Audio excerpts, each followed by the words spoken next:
नमस्कार, मैं हूं अरविंद तिवारी। हम बात करेंगे मध्य प्रदेश की इस वक्त तक की बड़ी खबरों पर, बड़ी घटनाओं पर। आज केंद्रीय मंत्री ज्योतिरादित्य सिंधिया इंदौर पहुंचे। वे भारतीय जनता पार्टी के केंद्रीय नेतृत्व ने जो जन आशीर्वाद यात्रा अपने केंद्रीय मंत्रियों को, जो नए केंद्रीय मंत्री बने हैं, उन्हें जन आशीर्वाद यात्रा के संबंध में कहा था, उसी सिलसिले में आज केंद्रीय मंत्री ज्योतिरादित्य सिंधिया इंदौर पहुंचे। इंदौर में उनका जबरदस्त स्वागत हुआ।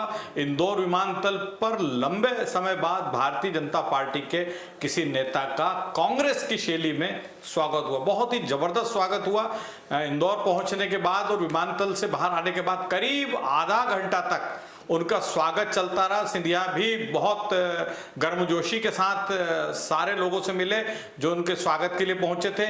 इंदौर पहुंचने के बाद मध्य प्रदेश सरकार के मंत्री तुलसी सिलावट ने उनकी अगवानी की। भारतीय जनता पार्टी के इंदौर के जितने प्रमुख नेता हैं वो विमानतल के वीवीआईपी कक्ष में मौजूद थे। वहां उन्होंने सिंधिया का स्वागत किया। इसके बाद ये सारे नेता सिंधिया को लेकर बाहर आए, जहां पर पार्टी के कार्यकर्ताओं ने, जो बहुत उत्साह से थे, उन्होंने उनका स्वागत किया। ढोल धमाकों की गूंज के बीच उन्हें हार फूल से लाद दिया। उन पर गुलाब की पंखड़ियों की बौछार की गई और बहुत ही जबरदस्त स्वागत आज ज्योतिरादित्य सिंधिया का हुआ। और केवल इंदौर विमानतल पर ही उनका स्वागत नहीं हुआ। इंदौर से रवाना होने के बाद पूरे रास्ते, देवास तक के पूरे रास्ते में, जगह चाहे इंदौर का सुपर कॉरिडोर हो, चाहे इंदौर के प्रमुख चौराहे हो, वहां से लेकर देवास तक उनका जबरदस्त स्वागत हुआ। और जो भारतीय जनता पार्टी के नेता सिंधिया के साथ मौजूद थे, उनका कहना था कि देवास में भी सिंधिया का बहुत जोरदार स्वागत हुआ। उन्होंने दोपहर का भोजन देवास की विधायक गायत्री देवी के निवास पर लिया। उसके पहले वे भारतीय जनता पार्टी के कार्यालय गए, वहां पार्टी के नेताओं और कार्यकर्ताओं से रूबरू हुए। और आज सिंधिया जो है बहुत गर्मजोशी के साथ पार्टी के सारे जो भी उनसे मिल रहा था उससे बहुत गर्मजोशी के साथ मिल रहे थे।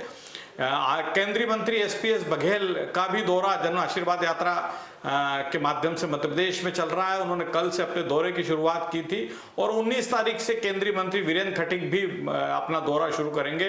वो ग्वालियर, चंबल के साथ साथ महाकौशल और बुंदेलखंड क्षेत्र में भी दौरे पर रहेंगे। आज ज्योतिरादित्य सिंधिया का जिस अंदाज में स्वागत हुआ इंदौर विमानतल पर, उसने एक जमाने में कांग्रेस के बड़े नेताओं का जिस तरह से स्वागत होता था उसकी याद दिला दी। आज के स्वागत के दौरान यह भी देखने में आया कि कोरोना प्रोटोकॉल का बिल्कुल पालन नहीं हो पाया। बड़ी संख्या में कार्यकर्ता, हालांकि सिंधिया तो जिस नेता से मिल रहे थे, जिस कार्यकर्ता से मिल रहे थे, उससे कह रहे थे कि मास्क लगाइए, कोरोना से सुरक्षा के लिए मास्क बहुत जरूरी है। लेकिन इसके बावजूद जो भीड़ विमानतल पर मौजूद थी उसमें बड़ी संख्या में कार्यकर्ता इस तरह ऐसे थे जिन्होंने मास्क नहीं लगा रखे थे। दूसरी बड़ी खबर जोबट से है। दरअसल जोबट में उपचुनाव होना है आने वाले समय में। भारतीय जनता पार्टी के प्रदेश अध्यक्ष वीडी शर्मा आज जोबट में थे। वीडी शर्मा ने कल उज्जैन में बाबा महाकाल के दरबार में दस्तक देकर सुहास भगत और हितानंद शर्मा के साथ अपने चुनावी दौरे की शुरुआत की थी। 3 दिन का दौरा, आज वो जोबट में थे। जोबट सीट जो है वो भारतीय जनता पार्टी के लिए प्रतिष्ठा का प्रश्न बनी हुई है। दरअसल भारतीय जनता पार्टी इस सीट को कांग्रेस से छीनना चाहती है। 2018 के चुनाव में यहां से कलावती भूरिया चुनाव जीती थी और कोरोना संक्रमण के दूसरे दौर में वे संक्रमित हुई और उन्हें तमाम कोशिशों के बाद भी बचाया नहीं जा सकता। कलावती जो है वो बहुत दमदार नेता थी। उन्होंने अपने क्षेत्र में बहुत काम करवाए। अपने क्षेत्र के मतदाताओं से उनका जीवन संपर्क था, उसका फायदा उन्हें हमेशा मिलता रहा। और भारतीय जनता पार्टी ने अब कलावती के निधन के बाद जो उपचुनाव होना है उसमें इस सीट को अपने कब्जे में करने के लिए कोई कसर बाकी नहीं रखी है। भारतीय जनता पार्टी ने इंदौर के विधायक रमेश मेंदोला, जो चुनावी रणनीति में माहिर माने जाते हैं, उन्हें जोबट का प्रभारी बनाया है। पार्टी के कई विधायकों को जोबट विधानसभा क्षेत्र में तैनात किया गया है। और आज वीडी शर्मा जब जोबट पहुंचे तो उन्होंने इन सारे नेताओं से मुलाकात की।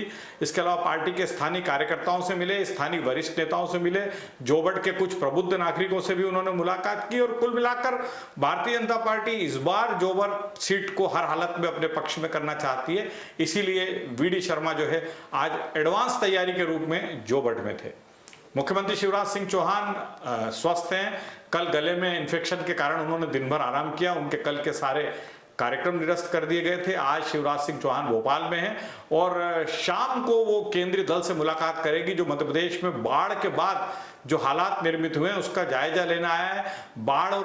बाढ़ से राहत के लिए मध्य प्रदेश सरकार ने जो केंद्र से पैसा मांगा है, केंद्र से जो मदद मांगी है, उस संदर्भ में केंद्रीय दल मध्य प्रदेश का पक्ष जानने आज भोपाल आया हुआ है।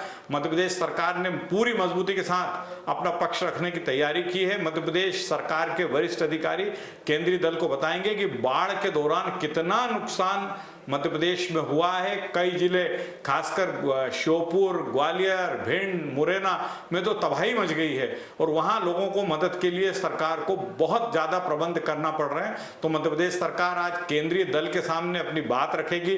केंद्रीय दल को अभी तक बाढ़ के बाद जो राहत और बचाव के लिए काम किए गए उसकी जानकारी देगी और केंद्र सरकार से मांग करेगी कि मध्य प्रदेश के बाढ़ प्रभावितों के लिए अधिक से अधिक मदद करे।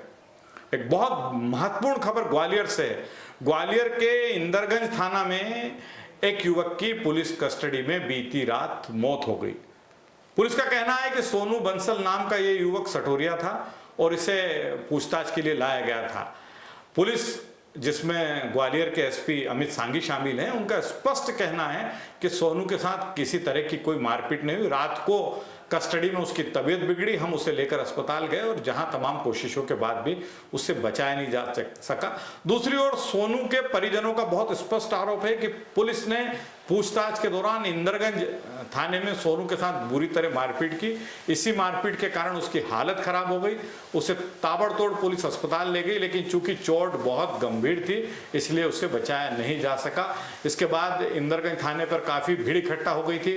उन्होंने पुलिस पर सख्त कार्रवाई की मांग की और कहा कि दोषी पुलिस अधिकारियों पे सख्त कार्रवाई होना चाहिए।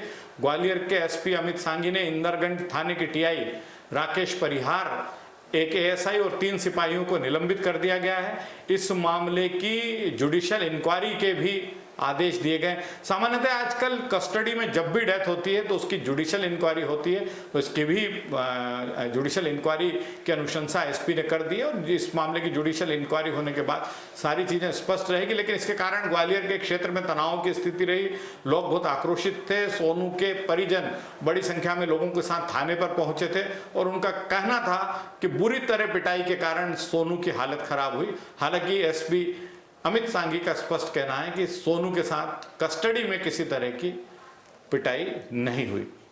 इंदौर में चोरल के जंगलों में वन कर्मियों और लकड़ी चोरों की मुठभेड़ हुई। बदमाशों ने गोफन से वन विभाग के दल पर हमला कर दिया।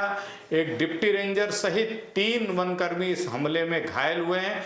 एक आरोपी को गिरफ्तार किया गया है और 16 सागवान की लकड़ी सहित एक वाहन भी जब्त किया गया है। दरअसल इंदौर के आसपास जो जंगल हैं, सिमरोल, चोरल, इन जंगलों में और महू के आसपास जो जंगल है, इन जंगलों में लकड़ी चोरों के बड़े गिरोह सक्रिय हैं जो हमेशा हथियारों से लैस रहते हैं। ये बड़ी संख्या में इस क्षेत्र में मूवमेंट करते हैं, आधुनिक मशीनों के साथ मूवमेंट करते हैं और काफी लकड़ी चोरी की घटनाएं इन दिनों हो रही है। इस क्षेत्र जो है सागवान के झाड़ों का है, सागवान का बड़ा जंगल इस क्षेत्र में है और लकड़ी चोर जो है आधुनिक मशीनों की मदद से यहाँ पर चोरी को अंजाम दे रहे हैं और उनकी आए दिन वन कर्मियों के साथ मुठभेड़ होती रहती है। तो एक बड़ी खबर है, एक लकड़ी चोर गिरफ्तार हुआ, उससे पूछताछ की जा रही है। इस घटना के बाद बड़ी संख्या में वन कर्मी, वन विभाग का अमला मैदान में पहुंच गया था, पुलिस ने भी उनकी मदद की है और कुल मिलाकर ये घटना जो है लगातार जिस तरह का दबाव लकड़ी चोरों ने बना रखा है और बेखौफ होकर लकड़ी चोरी की वारदात को अंजाम दे रहे हैं, उसी का एक नतीजा है। मध्य प्रदेश की सबसे बड़ी मंडी इंदौर की चोइथराम मंडी में आज व्यापारी और ट्रांसपोर्ट एसोसिएशन के पदाधिकारी आमने सामने हो गए। दोनों पक्षों में जमकर नोकझोंक हुई, विवाद हुआ, मारपीट हो गई और मंडी में ट्रकों की आवाजाही रोक दी गई। दरअसल ये पूरा मुद्दा जो है ये खड़ी कराई से संबंधित लग रहा है, जुड़ा हुआ लग रहा है। इंदौर के व्यापारिक क्षेत्रों में खड़ी कराई इन दिनों एक बड़ा मुद्दा बना हुआ है। सियागंज हो या अन्य मंडियां हो, उसमें व्यापारी जो है वो जिसका माल उसकी हमाली, जिसका माल उसका हम्माल इस मुद्दे पर अडिग रहते हैं, जबकि हम्माल एसोसिएशन का कहना रहता है कि उनके क्षेत्र में यदि कोई ट्रक आएगा तो उसे किसी से भी खाली करवाए, जो मालिक है वो किसी से भी खाली कराए, लेकिन उसे हमें खड़ी कराई देना पड़ेगी। इंदौर के जिला प्रशासन ने भी इसमें बहुत सख्त रवैया अख्तियार किया था, कई लोगों को पुलिस ने गिरफ्तार किया था। इस तरह की जो घटनाओं में लिप्त आपराधिक तत्व हैं उनके खिलाफ रासुका की कार्रवाई की अनुशंसा भी हुई थी और 1-2 लोगों के खिलाफ रासुका भी की गई थी। लेकिन आज चोइथराम मंडी में जो विवाद हुआ है, जिस स्वरूप में विवाद हुआ है, उससे ऐसा लग रहा है कि अब चोइथराम मंडी में खड़ी कराई का मुद्दा गरमाया हुआ है। मध्य प्रदेश में सबसे ज़्यादा रेवेन्यू देने वाली मंडी है, लेकिन यहाँ अव्यवस्थाओं का बोलबाला है। यहाँ पर जो जिन लोगों की यहाँ के कारोबार में दखल है, उन्होंने यहाँ पर उनकी दादागिरी का अंदाज आप इसी बात से लगा सकते हैं कि जब जब इस मंडी में सीसीटीवी कैमरे लगाए जाते हैं, ये लोग कुछ दिन बाद कैमरे खराब कर देते हैं, उन्हें कवर कर देते हैं। ये बेजा पैसा वसूलते हैं, जो ट्रक मंडी में सामान लेकर आते हैं उनसे मनमाना पैसा वसूला जाता है।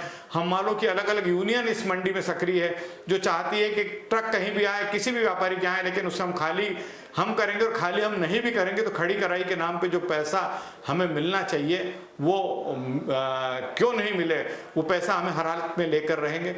हालांकि आज की घटना के बाद विवाद बढ़ गया था, पुलिस मौके पर पहुंची, उसने दोनों पक्षों को समझा बुझाकर अलग किया, लेकिन ये मामला फिलहाल ठंडा पड़ता नजर नहीं आ रहा है। इंदौर में खड़ी कराई एक बड़ी समस्या बन गई है, वो चाहे पाल्दा का औद्योगिक क्षेत्र हो, पोलो ग्राउंड का औद्योगिक क्षेत्र हो, सियागंज हो, छावनी मंडी हो या चोइथराम मंडी हो, यहाँ पर जो गाड़ियां माल लेकर आती है उनको खाली कराने को लेकर अक्सर विवाद होता है। और कई हम्माल यूनियन है जिनमें आपराधिक प्रवृत्ति के लोग पदाधिकारी के रूप में बैठे हुए हैं, इस बात के लिए दबाव बनाती है व्यापारियों पर कि आपको हम जिससे कहेंगे गाड़ी उसी से खाली करवाना पड़ेगी।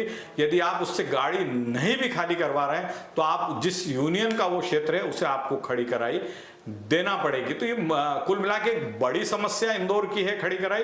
प्रशासन इसको लेकर बहुत सख्त है, लेकिन प्रशासन की सख्ती के बाद कुछ दिनों तक तो मामला ठंडा रहता है, लेकिन उसके बाद फिर दादागिरी शुरू हो जाती है।